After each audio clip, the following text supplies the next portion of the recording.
Nah, hari ini saya akan bicara dengan Bapak Ibu. Saya seorang biblika. Tuhan memberikan saya banyak karunia di dalam bidang bahasa. Saya sudah menerjemahkan Alkitab Perjanjian Baru kurang 20%. Saya juga membuat kamusnya. Saya membuat terjemahan gramatikanya supaya bisa membantu STT supaya tidak ribut, Bapak Ibu sekalian. Nah, mari saya minta izin untuk share screen. Kita akan mulai acara. Kalau hari ini banyak Alkitab, apakah semuanya kanon? Saya tidak bilang sesat ya. Apakah semua kanon? Artinya kanon itu apa? Ayo, saya kasih sedikit informasi. Begini, kalian. Pada tahun 393 itu diadakan di Hippo di Ethiopia, terus 397 di Kartago, terus 405 di Kartago, 419 di Kartago. Nah, menghasilkan kanon ini.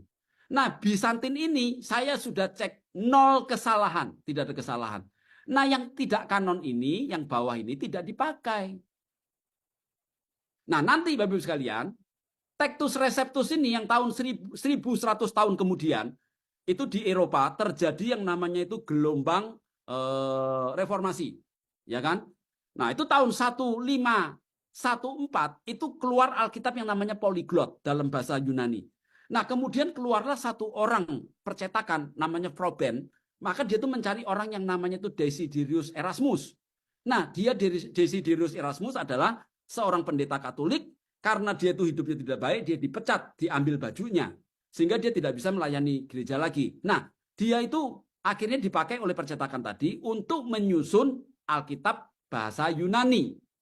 Nah, akhirnya dia membuat yang namanya kitab kanon ini, TR, Textus Receptus. Nah, yang menggunakan ini, Luther, Tyndale, Great Bible, Geneva Bible, Bishop Bible, KJV, King James Version Bible, kemudian Quaker, Webster, YLT, Rotherham, dan seterusnya sampai Darby. Ya, ini kesalahannya ada 2000, Bapak sekarang. Saya sudah punya datanya semua. Jadi semua Alkitab yang menggunakan Textus Receptus itu kesalahannya itu ada 2000. Ya. Nanti dalam tanya jawab saya tunjukin. Ya. Tapi sekarang saya tunjukin dulu ini ya, supaya Bapak Ibu tahu di sini Textus Receptus. Ini Luther Textus Receptus. Nah, Anda nih. Textus Receptus ada sekitar 30 versi dan 500 edisi. Anda pilih yang mana? Saya kasih tahu. Textus Receptus itu ada 30 edisi, versi. Tidak ada satupun yang identik sama. Jadi kalau Anda itu mau bilang, saya pakai Textus Receptus, yang mana? Karena ada 30 versi, tidak ada yang sama, Bapak sekalian. Yang paling bagus itu yang dibikin oleh Stephen 1551, kemudian tahun 1881 sama siapa? Selvener atau siapa itu dibukukan, kemudian dibandingkan dengan punyanya yang asli. Nah, itu keluar kemudian sama yang namanya Trenham atau siapa itu, ya. Itu dibuat perbandingannya, ditemukan 2000 kesalahan, termasuk ayat-ayat yang ditambah. Perhatikan Bapak sekalian, Anda kalau pakai Textus Receptus itu banyak yang ditambah-tambahi. Saya kasih contoh.